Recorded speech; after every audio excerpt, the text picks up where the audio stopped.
Hey, I'm Tosin Abasi, and you're listening to Linea Rock. Welcome, Tosi, to Italy. Welcome back. So you're here for a bunch of clinics. And is this your first time in Italy, or you've been here before? My band was here in the fall, so we did Rome and Pinarella and maybe one other city. So second time in Second Italy. time in Italy. Yeah. Okay. So Steve Vai described you as the future of creative, heavy virtuoso guitar playing, which is flattering from somebody like Steve. And how would you introduce yourself to all the Linea rockers that never heard about Tosin Abasi before?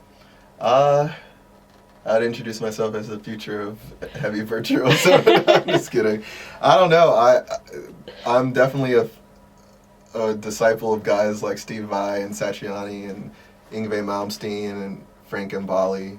So it's a lot of the shred mixed with progressive metal and even some jazz harmony and even some electronica. So it's a lot of styles put into one. And then hopefully it becomes its own thing at that point. I don't know.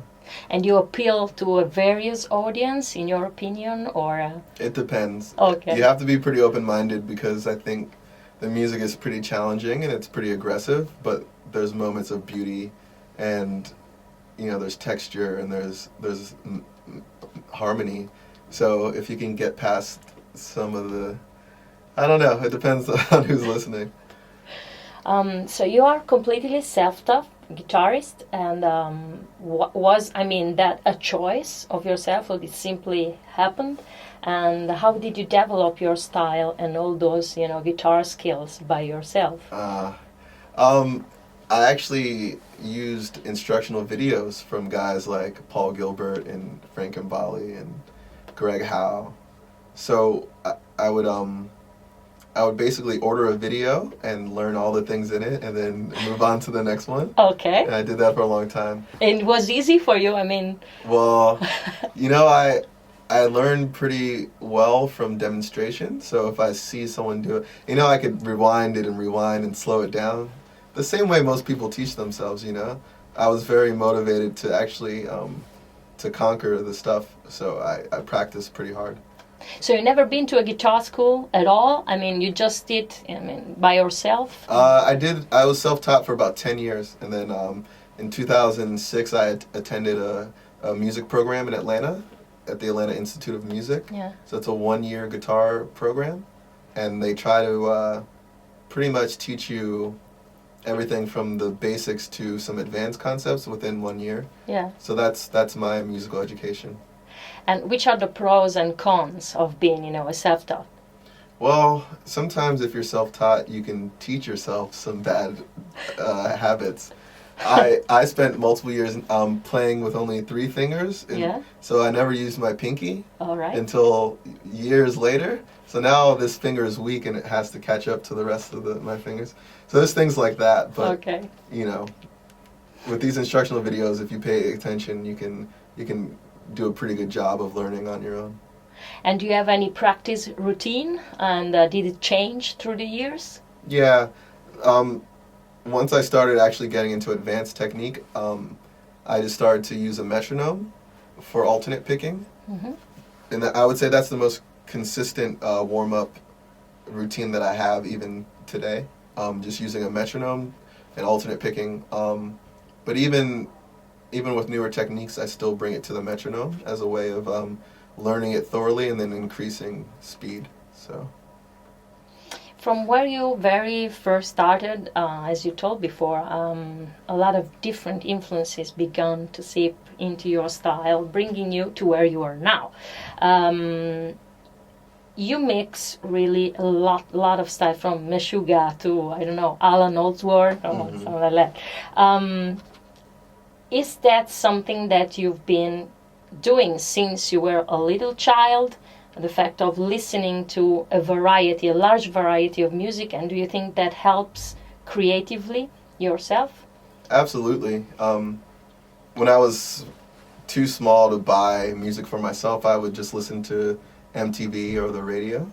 And so I was hearing basically pop music, and it could be Guns N' Roses or Michael Jackson or so all that stuff was just music to me.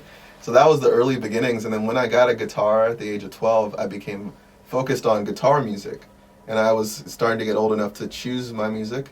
So that's where I started getting into like Nirvana and Smashing Pumpkins, because that was what was popular at the time. Mm-hmm. And then, once I heard advanced players, I started to just focus on advanced playing. So like, covering all those years, there's a lot of different musical influences. So I think when I started to write music, maybe it all started to come out, And I do think it contributes to, I don't know if I would say originality, but if you're a fan of a lot of different styles of music, you have so much more options as far as what you want to put into your own music. Mm-hmm. And I think that's my approach, because I like a lot of things. So when I make music, I try to put the things I like in there. Hopefully it turns out good, And do you come from a family of musicians? No. Not really? No. I'm the only, there was a point where one of my brothers was playing drums, Okay. and then the other brother was playing bass. And so we had a little like family band, but it was very short-lived and everyone went into other interests, but I kept playing guitar, so. Yeah. So it came, by inside from yourself. So Yeah. that's. Which guitar hero do you consider your main influence, if there's any? Main influence, that's a good question. And that question's interesting because I think if you would have asked me maybe 5 years ago, I'd have a different answer. Okay. Right now, Alan Holdsworth is my main influence. So I picked it before. Yeah, and then Meshuggah is my other one, so that's perfect. Wow. Yeah. Okay. And what about the 8 strings guitar? Why this choice? And do you prefer to use that than a normal 6 string? Yeah. And why that? Okay, well, I've been playing 6 string for quite a number of years, probably 6-7 years. Okay. And then a friend of mine who actually is in Animals as Leaders now, Javier, he had one of the first production model Ibanez 7-string guitars, Yeah. the Steve Vai Universe. Yeah. And so he showed me this guitar, and I thought it was pretty cool. So basically, like, it was just inspiring, I guess, on a creative level. The extra string just had me writing new riffs. Yeah. And so I decided to start playing 7-string. And then, I stuck with 7 until I heard of, the option of 8. And I think it was Meshuggah who, like, really I first heard any music composed with an 8-string. There's a guitarist, Charlie Hunter, who does, he does 8-string guitar, but it's like bass and guitar at the same time. But Meshuggah was a band that I already was really into, and then when they started using the 8-string, I was like, well, man, I've been playing 7 already. Let me try the 8, and that's kind of what motivated me. It was a step-by-step sort of thing. It's never enough. Like I'm good with 8. I have a few guitars that are a baritone 8, so I can make it so the 7th and 8th string go a step and a half below their normal, which is a cool thing without adding a 9th string. But I feel like I'm gonna stick with the 8, at least for now. Do you have a signature guitar, a signature model? No. Will you? Do you have it in plans or? I feel like every guitar player has plans to have a signature. I would be honored if a company wanted to, put my name on a guitar that I designed. So hopefully it's something that will happen in the near future. Okay. What would you demand, from your model? I would have it, I'd have it be versatile enough to play a variety of styles. Yeah. And I would have it physically very playable, so it'd be lightweight, and it would have a thin neck, and the scale length would be, something that wasn't too long, so your hands wouldn't get fatigued doing stretches. And I would have it be, aesthetically pleasing. Okay. Very exotic wood finish or something. Which color, like? It'd be natural wood, like Okay. burled maple or something. Right. Yeah. And how is your gear setup at the moment? And how many guitars do you own? I have a pretty simple gear setup. I use a Fractal audio system, Axe Effects, for all my effects as well as the preamp tones. And I have a foot controller, a MIDI foot controller for it, and I have a phrase sampler called a boomerang, which allows me to record parts of phrases and play them back, looping. So that's my setup, and I have 11 guitars. Okay. It's not bad. Not bad, not at all. Since you are doing clinics in Italy these days, do you think you ever caused someone to give up the guitar since you're, amazing? Right. And do you think that your skills can become a challenge for yourself as well, to do even also more and more? Yeah. More difficult? I hope no one has ever quit because of me or because of any other guitarist. But I understand the feeling. Sometimes you see someone do something that's so amazing to you, and you feel like you can't do it. But I've used that feeling to practice more. I think you could surprise yourself if you're dedicated. Okay. And then you asked something else after that. If it's a challenge for yourself as well, to become better and better every day. Huh. For me, it's always a discovery. I feel like the guitar is like an endless road, and I'll constantly be like walking down it, because even up till today, I'm discovering new ways to play, and so it's not really a burden. It's like a natural thing that happens. So I guess I'm still inspired, and I hope it never goes away, because that's my fuel for playing, Did you ever do an instructional video yourself? Not an official release. Okay. But I've recorded some stuff that's online, so there's been a lot of instructional content. Okay. You collaborated with a large variety of musicians, from Eric of Suicidal Tendencies to Misha of Periphery. Did some of them surprise you the most in terms of creativity and or performance? Yeah, Misha was probably my favorite musical collaboration, because he and I think, are very similar in what we want out of our music. And so the Animals as Leaders sound is almost the result of myself and Misha together.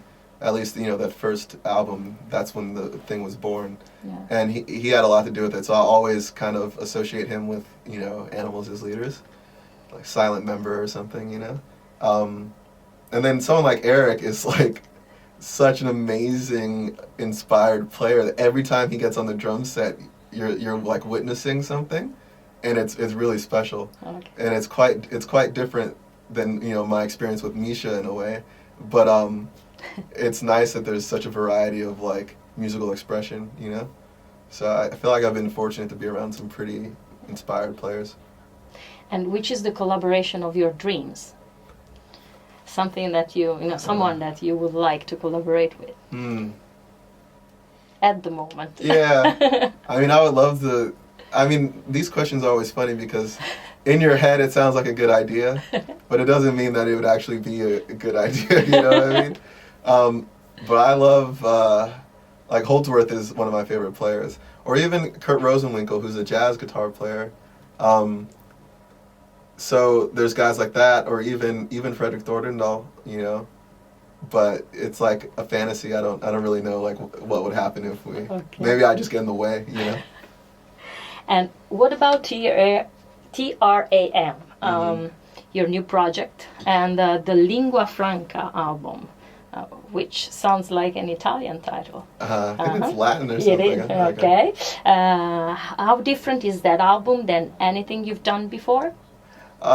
It's different because it actually features improvised performances. Okay. And the instrumentation, there's woodwind instruments like flute and bass clarinet and tenor saxophone. So that's probably the biggest difference from anything I've done, because those aren't rock instruments, Yeah.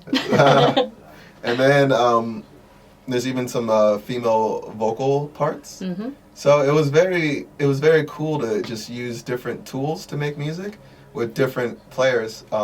They're more jazz players, so that's where the improvisation comes in. Yeah. And in a way, it's some of the same material I would use for Animals as Leaders, yes, but executed totally different Okay. with different instruments. So.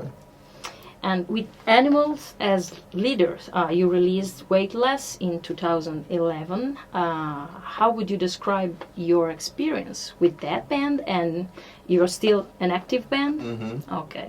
So you will, I mean, record more with them. Yeah. Okay. How is that for you? I mean, do you consider that your band? Yeah, that's the Okay. main. That's The the main main thing. outlet for Okay. the stuff in here. Yeah, it's like it's my dream band basically because it's like I get to like do what I want. Uh-huh. There's no rules to break because anything we can do anything, and yeah, it's definitely it's my main project, and I really feel like it kind of represents like my approach to guitar playing. Okay. Do you play just guitar or you play any other instrument? I started off on the clarinet, but that was like Oh my god, so you're gonna become like amazing also on the clarinet. Right. No, I haven't. That was back in I was like 10 years old or something. Okay. But I would say guitar is my only instrument. Yeah. Okay. They say, you know, that big talent is in black musicians by DNA, by nature, you know. Do you consider yourself a proof of that? That question is unique. No one's ever even. Geez, I think people want to find reasons for things that maybe aren't so simple to explain. Yeah. And I don't know if it has anything to do with being black. But I understand that type of thinking because, there's quite a few important like African American musicians throughout American history and stuff. Yeah. So, but I'm not going to go and say that it actually has anything to do with being black. Mm-hmm. Maybe culture, the conditions in African American culture, or maybe just who knows. But I don't know. That stuff's just kind of funny to me. Okay, and from Hendrix or Chuck Berry to Living Colour, Prince, Lenny Kravitz, Miles Davis, okay, Coltrane. Right. Which black artist do you feel on the same wavelength, in a sense, for your approach and your attitude? Not, I mean, strictly musical. Yeah, that's a good question. And and if I answer this question, it's like I'm putting myself in the same category as some of these legends, so that's kind of dangerous. But from what I know about Miles Davis, he was very forward-thinking and really was concerned with, like, realizing the music that he had in his head. He wanted it to come out, and he was not afraid of experimentation and redefining what genre was supposed to be. So in a lot of ways, I feel parallel to that, and having your music be like your life's work, So guys like Miles and John Coltrane as well, on a technical level, like his very deep and focused approach to just developing his sound. And so, I don't know, I guess one of those two. Do you ever heard about John Blackwell, the drummer, which plays with Prince? Yeah. No, it's a dream of mine seeing you play together with him. Oh, really? That would be, such an amazing experience. Yeah. Did you ever think about it? He's not anyone I ever thought that I would, just be like, hey, dude, you want to jam? But I live in Los Angeles, and I'm pretty sure he does too. Yeah. Or he's frequently in the area. And so I guess it's not too far-fetched. It would be a lot of fun. Yeah. Yeah. Sure. And a continuous challenge for sure. I mean, you're both like amazingly crazy. So, what kind of stuff do you like to do outside, of music, beside music? Which other interests do you have? I like to read. I like science fiction a lot. And just literature in general. I'm into fashion, so I kind of like clothes, I guess.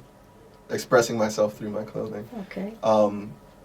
And what else do I like to do? I recently just bought a camera, so I'm kind of into this idea of recording life, and maybe one day looking back on all these little snippets of my life, So.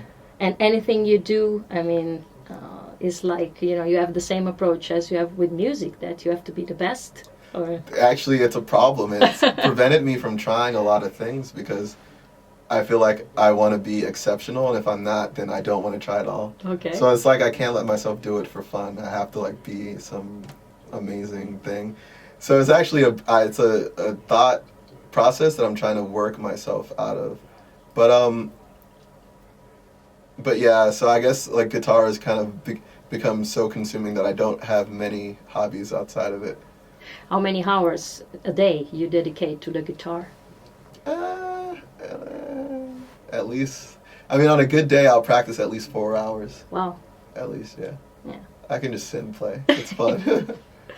And where do you see yourself in 10 years by now? 10 years, hopefully I'm still doing the same thing, but just expanded. So, maybe more collaborations and maybe, some instructional material released and maybe a signature guitar and maybe, just like the obvious progression from now. I just want to see it bigger. So 10 years from now, hopefully I'll be surprising myself with what I'm writing. Maybe I'll be working on soundtracks, or maybe I'll be, I don't know, writing pop music without anyone knowing it or something. Okay.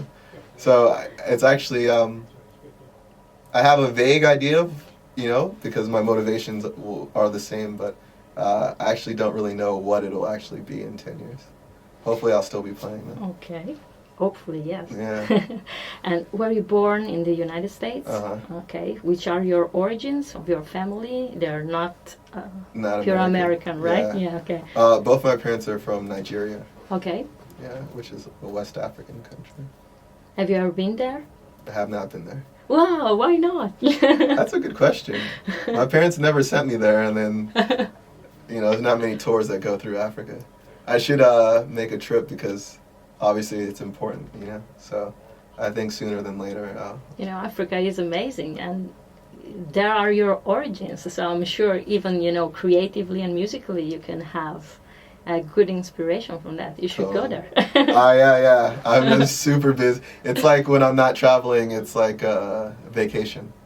So, but I think, that's definitely on the list. Yeah, good. And concerning clinics, why everybody, if you're in town, should come to a Tosin Abasi clinic? Is that for everybody, or it's just for, street guitar players?